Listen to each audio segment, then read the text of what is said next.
அனைவருக்கும் வணக்கம். கடந்த ஒரு 5 நாளில் சுமார் ஒரு 30 சப்ஸ்கிரைபர் புதுசாக நம்ம சேனலை வந்து சப்ஸ்கிரைப் பண்ணியிருக்கீங்க. Thank you all for you giving support to my channel. I assure you daily one video for your growth. என் பின்னாடி இருக்கக்கூடிய பஸ் என்னன்னு தானே யோசிச்சுக்கிட்டு இருக்கிறீங்க. இது பட்னாவில் ராஜா பஜாரை கிராஸ் பண்ணக்கூடிய ஒரு பஸ்ஸு. ஏன் இந்த பிக்சரை பின்னாடி வச்சிருக்கேன்றதுக்கு நான் உங்களுக்கு சொல்கிறேன். அதுக்கு முன்னாடி ஒரு சில விஷயங்கள் உங்கள்கிட்ட நான் சொல்லணும். கடந்த ஆண்டு டிசம்பர் மாதம் அந்த பட்னாவுக்கு வேலைக்காக வந்தேன். எங்கேயாவது வெளியே போகணும் அப்படின்னா இங்கே இருக்கக்கூடிய ஷேர் ஆட்டோ தான் பயன்படுத்திக்கிட்டு இருந்தேன். அப்போ பார்த்தீங்கன்னா ரொம்ப பல சுவாரஸ்யமான நிகழ்வுகள்லாம் நடக்கும். என்னன்னா ஷேர் ஆட்டோவில் பயணிச்சிருந்தீங்களா உங்களுக்கு நல்லா தெரிஞ்சிருக்கும். உட்கார இடமே இருக்காது. வாங்க உள்ளே வாங்க உள்ளே வாங்கன்னு இழுத்து உட்கார வச்சுருவாங்க. ஒன்று நம்ம யார் மேலேயாவது உட்காந்துருப்போம், இல்லை நம்ம மேலே யாராவது உட்காந்துருப்பாங்க. அந்த மாதிரி சூழ்நிலையில் தான் நம்ம பயணிக்கிற மாதிரி இருக்கும். அதெல்லாம் ஒரு பக்கம் இருந்தாலுமே அரசாங்கம் சில சலுகைகள்லாம் பண்ணியிருக்குது பட்னாவில். ஏன்னா நம்ம வெளியே இருந்து பட்னாவை பார்க்கும் பொழுது வளர்ச்சி அடையாத ஊர் அப்படிங்கிற மாதிரி தான் பேசுவோம், அன்க்ரோத்டு சிட்டின்னு. But it is a growthed city. உள்ளே வந்து பார்த்தீங்கன்னா தான் தெரியும். நீங்கள் சொன்னால் நம்ப மாட்டீங்க, ஏசி பஸ்ஸெலாம் இருக்குது. என்னுடைய மார்னிங் ஸ்விம்மிங்காக நான் வந்து முன்னாடியே சொல்லியிருக்கேன், மார்னிங் வாக்கிங் போயிட்டு வரும்பொழுது பஸ்ஸில் வருவேன்னு சொல்லிட்டு. அந்த மாதிரி வரும்பொழுது சில நேரங்களில் வந்து ஏசி பஸ்ஸில் கூட எனக்கு பயணிக்க வாய்ப்பு கிடைச்சி எல்லா விதமான பஸ்ஸையும் யூஸ் பண்ணேன். நீங்கள் இப்போ பார்க்குறீங்க இல்லையா அந்த க்ரீன் கலர் பஸ்ஸு, அதில் நம்ம பயணித்தோம் அப்படின்னா சுமார் ஒரு 9 ரூபாய், அதாவது ஒரு 5 கிலோமீட்டரு 6 கிலோமீட்டர் நம்ம பயணிக்கிறதுக்கு 9 ரூபாய் தான் சார்ஜ் பண்ணுறாங்க. அதே வந்து ஏசி பஸ்ஸில் நம்ம ட்ராவல் பண்ணணும் அப்படின்னா சுமார் ஒரு 12 ரூபாய், அதாவது 12.6, ஆல்மோஸ்ட் 13 ரூபா சார்ஜ் பண்ணுவாங்க. இந்த டிக்கெட்டை பார்க்கும்பொழுது மேலே டாப்பில் இருக்கீங்களா பாங்கிப்பூர் டிப்போ. ஸோ இந்த பாங்கிப்பூர் நோட்டி உங்களுக்கு பல விஷயங்கள் ஞாபகத்துக்கு வந்திருக்கும். இந்த மாதம் ஜூலை மாதம் நம்ம செலிப்ரேட் பண்ணோம் இல்லைங்களா, ஜூலை 1ஆம் தேதி நேஷ்னல் டாக்டர்ஸ் டே. அதாவது ஒருத்தருடைய இறந்த தேதியான ஒரே தேதி ஜூலை 1ஆம் தேதி. டாக்டர் பிசி ராய் அவர் பிறந்து வளர்ந்த ஊர் தான் இந்த பாங்கிப்பூர். இது பீகாருக்குள்ள பட்னாங்கிற சிட்டியில் இருக்கக்கூடிய ஒன் ஆஃப் த பிளேஸுங்க. பட் நான் பல முறை பார்த்துருக்குறேன், மக்கள் எல்லாருமே இந்த ஷேர் ஆட்டோவில் தான் பயணிக்கிறாங்க. இந்த பஸ்ஸு ஓரளவுக்கு அந்த ஆவரேஜாக டிக்கெட்டை ஃபில் பண்ணி தான் போகிறாங்களே தவிர்த்து இந்த ஓவர் ஃப்ளோ அப்படிங்கிறதெல்லாம் ரொம்ப ரேராக தான் நான் பார்த்தேன்.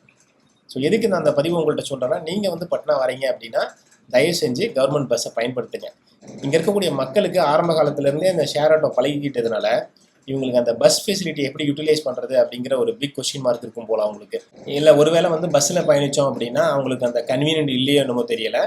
அது இந்த ஏசி பஸ்ஸில் பயணிக்கிறீங்க அப்படின்னா இன்னொரு அடிஷ்னல் ஒரு பெனிஃபிட் இருக்குது. என்னென்னு கேட்குறீங்களா, உங்களுக்கு ஹாரன் சவுண்டு கேட்காதுங்க. நீங்கள் வந்து இந்த ராஜா பஜாரில் அதுவும் பட்னாவில் நீங்கள் நடந்து பார்த்தீங்கன்னா அந்த ஹாரன் சவுண்டு என்னன்னு உங்களுக்கு புரியும். ஏன் சொல்கிறேன்னு வச்சுங்களேன், ஹாரனை வந்து அவங்க ஹேண்டில்லாம் வச்சுருக்க மாட்டாங்க, அவங்க உட்காந்து இருக்கிற சீட்டு கடியில் தான் வச்சுருப்பாங்க போல். முழுக்க சத்தமாக இருக்குங்க. பல முறை பார்த்துருக்குறேன், ரோட்டில் யாருமே இருக்க மாட்டாங்க, ஆனால் அந்த ஹாரனை ப்ரெஷ் பண்ணிகிட்டே போவாங்க. என்னமோ அவங்களுக்கு அந்த சவுண்டு வந்து ரொம்ப பிடிச்சிருக்கு போல். இது படித்த மக்களும் அப்படி தான் இருக்கிறாங்க, படிக்காத மக்களும் அப்படி தான் இருக்கிறாங்க. ரொம்ப வருத்தத்தக்க ஒரு விஷயம். அதனால் நீங்கள் வந்தீங்க அப்படின்னா அந்த ஏசி பஸ் ஃபெசிலிட்டியை யூட்டிலைஸ் பண்ணுங்கள். ஆரம்ப காலத்தில் பார்த்தீங்கன்னா இந்த ஆட்டு மந்தை போல். ஸோ ஆட்டு மந்தைன்னா என்னென்னு யோசிக்கிறீங்களா, ஒரு ஆடு போய் ஒரு குழியில் விழுந்துருச்சு, இல்லை ஒரு இடத்துல ஜம்ப் பண்ணுது அப்படின்னா அதுக்கு பின்னாடி ஃபாலோ பண்ணிகிட்டு இருக்க எல்லா ஆடுகளும் போய் அந்த இடத்துல என்ன இருக்குது அப்படின்லாம் யோசிக்காது. முன்னாடி போன ஆடு அந்த இடத்துல ஜம்ப் பண்ணிச்சு, இல்லை அங்கே வந்து ஒரு குழியில் வந்து விழுகுது அப்படின்னா எல்லா ஆடும் போய் அதை ஃபாலோ பண்ணுங்க. ஸோ அது மாதிரி என்ன பண்ணேன்னா, ஆரம்ப காலத்தில் இங்கே வந்தபோது எல்லோரும் இந்த ஷேர் ஆட்டோ பயன்படுத்துறதுனால இந்த பஸ்ஸில் இருந்த பெனிஃபிட் எனக்கு என்னன்னே தெரியாமல் போயிடுச்சு. ஸோ இங்கே ஷேர் ஆட்டோ தான் வந்து ரொம்ப ஃப்ளெக்சிபிளான விஷயம் போல், ஷேர் ஆட்டோ தான் பெஸ்ட்டு போல் அப்படின்னு நினச்சிக்கிட்டு இருந்தேன். பட் ஆஃப்டர் ஒரு 2-3 மந்த்துக்கு அப்புறம் தான் தெரியுது ஷேர் ஆட்டோலாம் பெஸ்ட்டு கிடையாதுங்க. சில நேரங்களில் வந்து மேபி ஷேர் ஆட்டோ உங்களுக்கு கன்வீனியண்ட்டாக ஃபீல் ஆகும், பட் பல நேரங்களில் பஸ் வந்து இஸ் ஃபார் பெட்டர். அதனால் முடிஞ்ச அளவு நீங்கள் பட்னாக்குள்ளே என்ட்ரு ஆகிறீங்கன்னா இந்த கவர்மெண்ட் ஃபெசிலிட்டியை யூட்டிலைஸ் பண்ணுங்கள். அட் த சேம் டைம் டூரிஸ்ட்டாக வரீங்கன்னா இந்த சிட்டியை வந்து எக்ஸ்ப்ளோர் பண்ணுங்கள். ஆட்டு மந்தையில் இருக்கிற ஆடு போல் உங்கள் வாழ்க்கையில் எந்த ஒரு செயலும் செய்யாதீங்க. ஒரு செயலை செய்ய போகிறீங்க இல்லை செஞ்சுக்கிட்டு இருக்கீங்க அப்படின்னா எதுக்கு அந்த செயலை செய்கிறோம், ஏன் செய்கிறோம் அப்படிங்கிறத யோசனை பண்ணி செய்யுங்க. நம்ம சேனலில் வந்து இந்த பிளாக் மாதிரிலாம் எதுவும் வீடியோஸ் போட வேணாம் தான் நான் ஆரம்பத்தில் யோசித்தேன். பட் இந்த அனுபவம் வந்து பல பேருக்கு பயனுள்ளதாக இருக்கும் அப்படிங்கிறதுல எந்த ஒரு மாற்று கருத்து இல்லைன்னு நான் நம்புகிறேன். சரிங்களா, அதனால தான் இந்த வீடியோ. நாளைக்கு சண்டே மெதண்டா ஹாஸ்பிட்டலில் ஒரு பயிற்சி பட்டறை ஒன்று அரேஞ்ச் பண்ணியிருக்காங்க. அதாவது இந்த பிராக்கி தெரப்பி அப்படிங்கிறது சம்மந்தப்பட்டது, என்னுடைய துறை சம்மந்தப்பட்ட விஷயம்.